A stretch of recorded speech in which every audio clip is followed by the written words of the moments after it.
Now this could be somewhat complicated because when you take this part, it's either that there's something wrong with the part to begin with, and then that's one issue.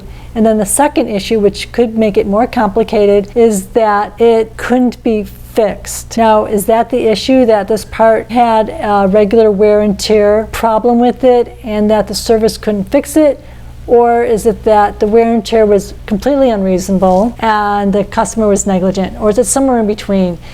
I think in the end, if this part cannot be repaired, especially if it's a really expensive part, depending on the size of the company, they could just replace it, follow through, and see what happens. But if it's considered expensive at $200, or you're talking like a $10,000 part, or something really expensive, and it's not determined if it's a defective part or there was excessive wear and tear, when it's hard to determine if the customer was completely negligent or partly negligent, was this unreasonable wear and tear, or did they like smash it against the wall, or I don't know, something very unusual like cray-cray, then you have to determine if you are not going to fully refund it, are you going to partially refund it, and come up with some sort of equitable solution that both sides are at peace with. Each side may not be thrilled with it, with the resolution, but they accept it and it's fine and they can move on from there.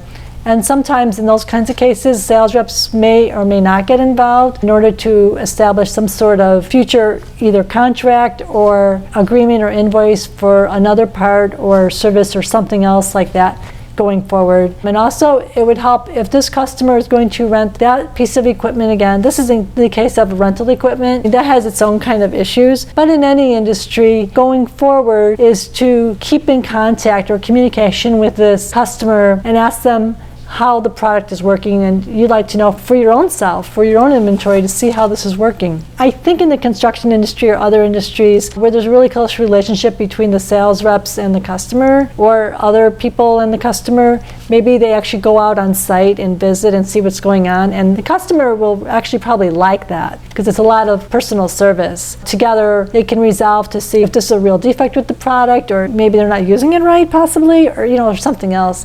Anyways, what could start out as a negative, like a really small negative, could turn into a really big positive and increase business and relationships. It could increase a great deal going forward.